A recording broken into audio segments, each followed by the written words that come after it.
Hello dear students, जैसा कि आप लोग देख पा रहे हैं, magnetic field intensity due to equatorial axis of magnetic dipole. कहने का मतलब है हम बात करेंगे आज चुंबकीय द्विध्रुव की निरक्ष पर उपस्थित किसी बिंदु पर चुंबकीय क्षेत्र की तीव्रता क्या होगी। ठीक है, हमने टॉपिक देख लिया है, तो हम टॉपिक पे बिल्कुल अंदर घुसते हुए इसके अंदर देख लेते हैं क्या क्या होता है यहाँ पे। ठीक है, तो सबसे फर्स्ट डियर स्टूडेंट्स, आपको क्या करना है, एक ऐसी डाइपोल कंसीडर करना है यहाँ पे इस प्रकार। इसको m1 नाम दोगे और इसको क्या नाम दोगे, प्लस m। जो ये क्या होता है, AC होता है। क्या होता है, AC। इसके मिड पॉइंट O से R डिस्टेंस पे, कितने डिस्टेंस पे, R डिस्टेंस पर पॉइंट P उपस्थित है। क्या उपस्थित है यहाँ पे, पॉइंट P, जहाँ हमें मैग्नेटिक फील्ड इंटेंसिटी निकालनी होती है। यहाँ पे क्या निकालनी होती है, मैग्नेटिक फील्ड इंटेंसिटी। और इसके बीच की जो डिस्टेंस है वो L है, और यहाँ से जो है वो कितनी है, L है। तो टोटल कितनी हो गई यहाँ पे, 12 हो गई। कितनी हो गई डियर स्टूडेंट्स, 12। माइनस M की वजह से जो मैग्नेटिक फील्ड इंटेंसिटी की जो डायरेक्शन रहेगी वो उसकी तरफ रहती है। तो मैं ड्रॉ करूँगा यहाँ पे बिल्कुल जो डायरेक्शन रहेगी वो P टू A मैं बताऊँगा। तो मैंने बात की B1 वेक्टर, डन। अब मान लो मैं प्लस M के अकॉर्डिंग बात करूँ तो डायरेक्शन जो रहेगी ना वो इससे फर्दर रहेगी, यानी कि फार अवे रहेगी, दूर रहेगी। तो हम बात करेंगे B2 वेक्टर। यहाँ तक किसी मित्र को दिक्कत नहीं होनी चाहिए। अब हम बात करेंगे इसके अंदर यहाँ पे सीधा minus due to minus small m। इसके अकॉर्डिंग देखें तो B1 vector is equal to mu naught m upon 4 pi, जो डिस्टेंस हो जाएगी वो कितनी हो जाएगी हमारी, AP का स्क्वायर। ठीक है, डायरेक्शन P से A की तरफ है तो हम लिखेंगे PA डायरेक्शन। अब इसके बाद में मित्रों अब क्या आएगा इसके अंदर, यहाँ पे यदि हम प्लस M के कारण बात करें ड्यू टू प्लस M, तो B2 vector is equal to mu naught M upon 4 pi, distance क्या लेंगे, C टू P। ठीक है, उससे दूर जा रहा है यहाँ पे, तो हम बात करेंगे CP स्क्वायर। CP डायरेक्शन, कौन सी डायरेक्शन लेंगे हम यहाँ पे, CP डायरेक्शन लेंगे। यहाँ तक किसी को दिक्कत नहीं होनी चाहिए।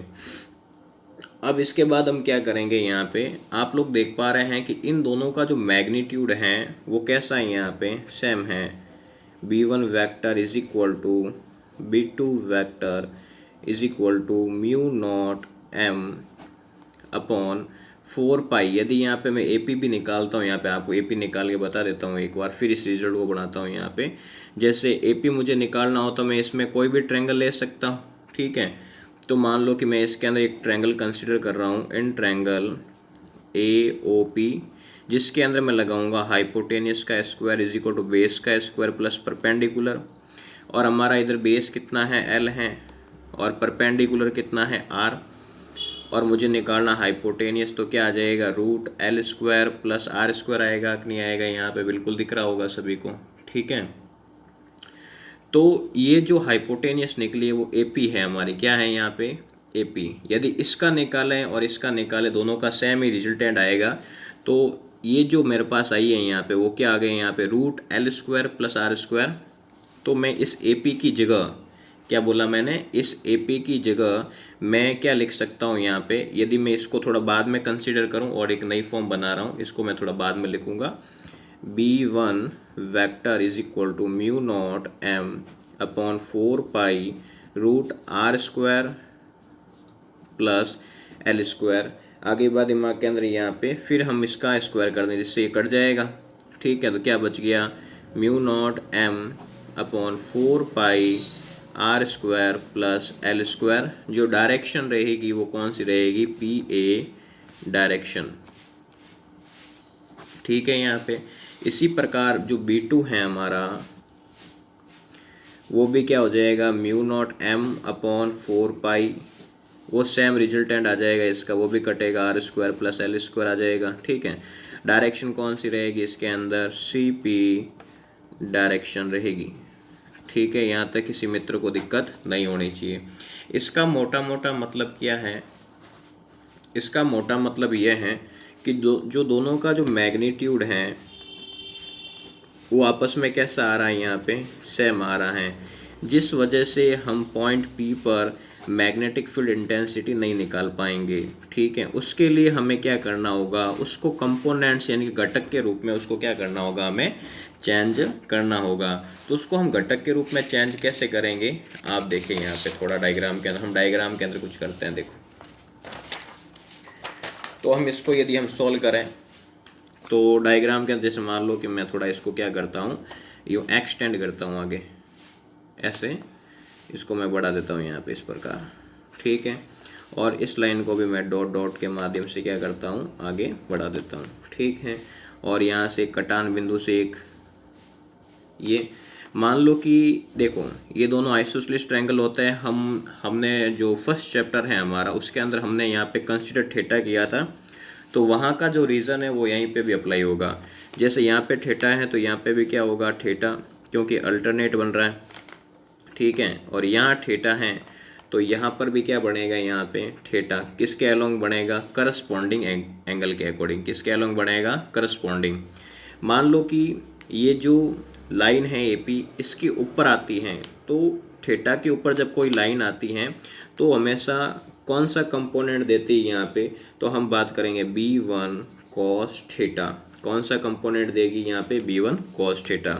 अब मान लो कि ये वाली जो लाइन है वो यहाँ आ रही है बिना एंगल के, तो यहाँ पे जो कंपोनेंट देगी वो कौन सा देगी, b1 साइन थीटा। क्या देगा यहाँ पे, b1 साइन थीटा।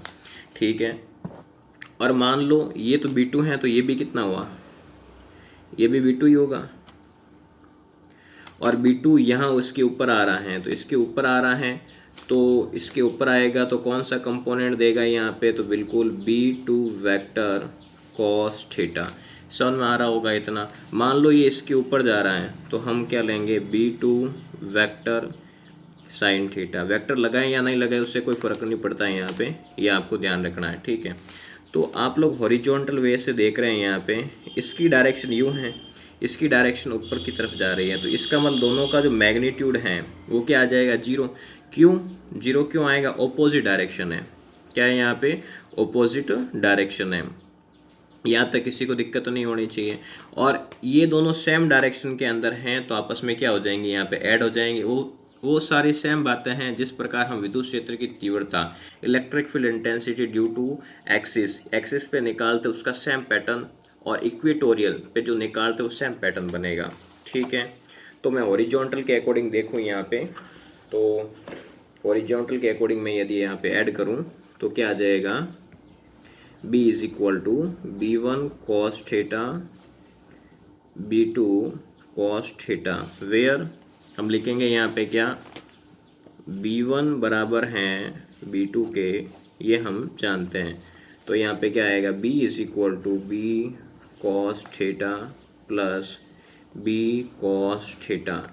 यहाँ पे 1 लिखो, यहाँ पे 1, तो b इज इक्वल टू क्या आ गया, 2b1 cos थीटा। यहाँ तक किसी को दिक्कत नहीं होनी चाहिए। अब हमारे पास b1 की वैल्यू पड़ी है, वो है mu naught m upon 4 pi are square plus L square, फिर आ जाएगा cos थीटा। अब पर्टिकुलर वे से मुझे cos थीटा की वैल्यू निकालनी होगी, तो मैं कैसे निकालूंगा यहाँ पे, तो आपको पिछली जो डेरिवेशन है उसमें मैंने बता रखा था कि यहाँ पे क्या आता है, इधर आधार बटेकरण बेस अपॉन हाइपोटेनियस। यदि मैं इसके अकॉर्डिंग देखूँ यहाँ पे, तो वापस जैसे मान लो मैं ये ट्रायंगल लेता हूँ तो इसका बेस क्या है, यहाँ पे ये एल है, और भाई ये क्या है, एल है, और इसका कर्ण क्या है, हाइपोटेनियस क्या आ रहा है यहाँ पे, root L square plus R square आ रहा था। ठीक है, तो मैं यहाँ पर इस बेस की जगह क्या लिखूँगा, यहाँ पे एल, नीचे क्या आ जाएगा, r square plus L square. यहाँ तक मेरे किसी मित्र को दिक्कत नहीं होनी चाहिए, तो मैं यहाँ पुट करूँगा। तो b is equal to 2 mu naught small m 4 pi are square plus L square multiply l upon root r square plus L square. B is equal to 2 mu naught m cross l. देखो इसकी power 1 है और इसकी power half होती है root की, तो half और 1 कितना हो जाएगा 3/2। ठीक है, क्या हो जाएगा 3/2। तो हम देखेंगे 4 pi are square plus L square की पावर 3/2। और आप लोग एक बात ये भी जानते हैं, क्या जानते हैं, जो कैपिटल एम होता है वो स्मॉल एम क्रॉस 2l के बराबर होता है। तो बिल्कुल हम इसको देख सकते हैं यहाँ पे, ये आपको दिख ही रहा होगा यहाँ पे। ठीक है, तो ये बन जाएगा इधर, तो मैं यहाँ कैपिटल एम लिख दूंगा इसकी जगह। तो मैं क्या लिखूंगा यहाँ पे, mu naught capital m upon 4 pi are square plus L square की पावर 3/2। अब मान लो इफ़ हम बात करें small r is greater than l, then l की जितनी भी पावर रहेगी वो क्या हो जाएगी नेग्लिजिबल, मतलब मैं 0 कंसीडर कर लूँगा यहाँ पे। ठीक है, तो b is equal to mu naught capital m upon 4 pi are square plus 0 की पावर 3/2। अब इसमें क्या आ जाएगा, इससे कट जाएगा, तो b पर्टिकुलर वे से कितना आ गया, mu naught capital m upon 4 pi r cube. अब मैं इसको यदि वेक्टर फॉर्म में कन्वर्ट करूँ तो मैं यूँ लिखूँगा, और डायरेक्शन क्या रहेगी, जिस प्रकार वहाँ पे हमने p के विपरीत लिखा था फर्स्ट चैप्टर वाला डेरिवेशन के अंदर तो इस डेरिवेशन के अंदर भी हम क्या लिखेंगे यहाँ पे, m वेक्टर के ऑपोजिट डायरेक्शन में। कौन सी डायरेक्शन, ऑपोजिट डायरेक्शन। ये यहाँ तक आपको कोई दिक्कत नहीं होनी चाहिए, मैं इतना उम्मीद करूँगा। धन्यवाद मित्रों।